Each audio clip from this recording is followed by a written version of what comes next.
मुझे कैसे भी इंटरव्यू लेना ही पड़ेगा, वरना मेरी नौकरी तो गई। और ये सुनैना मैडम का भी पता नहीं इन्हें इंटरव्यू देने से क्या प्रॉब्लम है। इंटरव्यू के नाम से ही चिढ़ती हैं। 4 दिन से ऑफिस के चक्कर लगा रहा हूँ और मुझे तो ये भी नहीं पता कि वो दिखती कैसी हैं। अपने आप से ही बड़बड़ाते हुए मैंने कश्यप मेंशन की तरफ कदम बढ़ाया और डोरबेल बजाई। दरवाजा 35 साल की युवती ने खोला। चेहरे पर एक अजीब सी तेज और कमाल की संतुष्टि नजर आ रही थी। पहली नजर में ही मुझे लगा कि जरूर यही सुनैना कश्यप हैं। मैंने इम्प्रेशन बनाने के लिए हाथ जोड़कर नमस्ते किया तो उन्होंने भी मुझे नमस्ते किया। ये देख मैंने मन में कहा, इतनी ऊंचाई पर हैं, इसके बावजूद जरा सा भी घमंड नहीं है। उन्होंने मुझे अंदर आकर बैठने के लिए कहा तो मैं आकर सोफे पर बैठ गया। फिर उन्होंने कहा, मैं नाश्ता मंगाती हूँ। तो मैंने खड़े होकर रोकते हुए कहा, नहीं मैम, उसकी कोई ज़रूरत नहीं, बस आप मुझे कुछ सवालों के जवाब दे दीजिए और मैं चला जाऊँ। मेरी नौकरी का सवाल है, प्लीज़ मैम। उन्होंने सोचने के लिए कुछ वक्त लिया, फिर कहा, ठीक है बैठिए। बैठने के बाद मैंने पहला सवाल किया, तो मैम अभी आपको कैसा फील हो रहा है? उनका जवाब था, मैं ठीक हूँ। मेरा दूसरा सवाल, तो आपको इतने बड़े घर में बड़ी सी पोजीशन पर कैसा लग रहा है? इस बार उनका एक उदास सा जवाब था, बड़े घर बड़ी पोजीशन का सपना तो हर कोई देखता है, पर हर सपने पूरे हों ये जरूरी तो नहीं होता।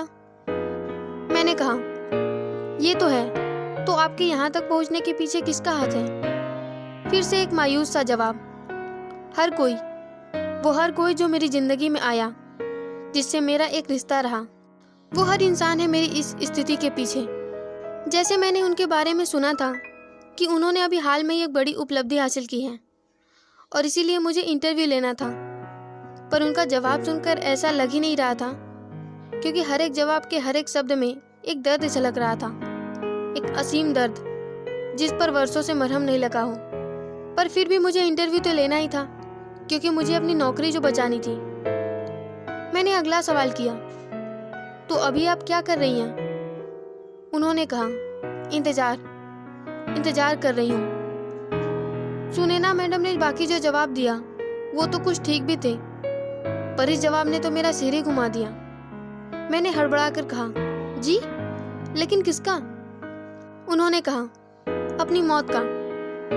मैं तुरंत सोफे से उठ पड़ा और मैंने कहा, ये क्या कह रही है मैडम आप? शायद मैंने ही कुछ गलत सुन लिया। उन्होंने कहा, नहीं बैठ जाइए, सही सुना आपने, मैं अपनी मौत का इंतजार कर रही हूँ। मेरे हिस्से में अब तक इंतजार ही आया है। मैं बैठ तो गया। फिर उन्होंने आगे कहा, जब छोटी थी तो खाने का इंतजार किया और जब माँ छोड़कर चली गई तो उनके लौटने का इंतजार किया। शादी के बाद देर रात तक अपने शराबी पति के आने का इंतजार किया। जब जख्म मिले तो मरहम नहीं मिले, कभी मरहम का इंतजार किया और कभी जख्म ठीक होने का।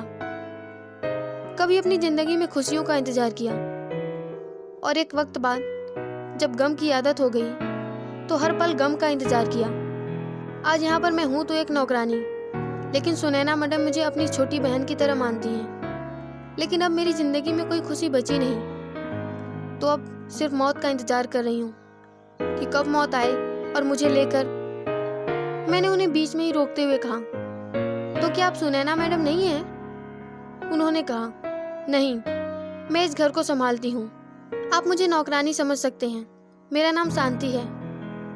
मैंने झिझक के साथ कहा, सॉरी मैडम, लेकिन मुझे सुनैना मैडम का इंटरव्यू चाहिए था। आपके शब्दों में बहुत दर्द है, लेकिन मेरे पास सुनने के लिए वक्त नहीं है। ऐसा नहीं है कि मैं सुनना नहीं चाहता, पर मेरी नौकरी का सवाल है। अगर मैं आज सुनैना मैडम का इंटरव्यू लेकर नहीं गया तो मेरी नौकरी चली जाएगी। शांति ने कहा, कोई बात नहीं, वैसे भी मेरे जख्म ऐसे हैं कि उन पर कोई मरहम नहीं लगा सकता, आप भी नहीं। लेकिन आज मैंने वो किया जो मैंने आज तक नहीं किया, आपके सामने अपना दिल खोल कर रख दिया।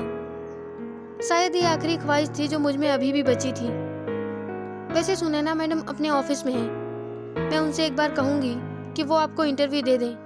वो बहुत अच्छी हैं, आपको इंटरव्यू जरूर देंगी। मैंने थैंक यू किया तो शांति ने एक स्माइल मेरी तरफ फेंकी। मैं मैडम की ऑफिस की तरफ बढ़ तो रहा था, पर जो 4 दिनों में एक्साइटमेंट थी वो अब नहीं थी। लग रहा था कि पूरी दुनिया का इंटरव्यू तो ले लिया, अब क्या बाकी है। पर नौकरी का सवाल था। जैसे यहाँ शांति इंतजार कर रही है, वैसे ही मेरे ऑफिस में मेरा बॉस इंतजार कर रहा होगा। गलत मत समझिए, मुझे प्रमोशन देने के लिए नहीं और ना ही इंटरव्यू के लिए, बल्कि उस मौके का इंतजार कर रहा होगा कि वो कब मुझे ऑफिस से निकाल फेंके। क्या है कि हम दोनों की बनती नहीं है ना। तो आपको हमारी कहानी मैं इंतजार कर रही हूँ कैसी लगी? अगर पसंद आई तो लाइक और कमेंट जरूर कीजिए। फिर मिलेंगे ऐसे ही एक नई कहानी के साथ एक नई वीडियो में। तब तक के लिए हैव ए नाइस डे।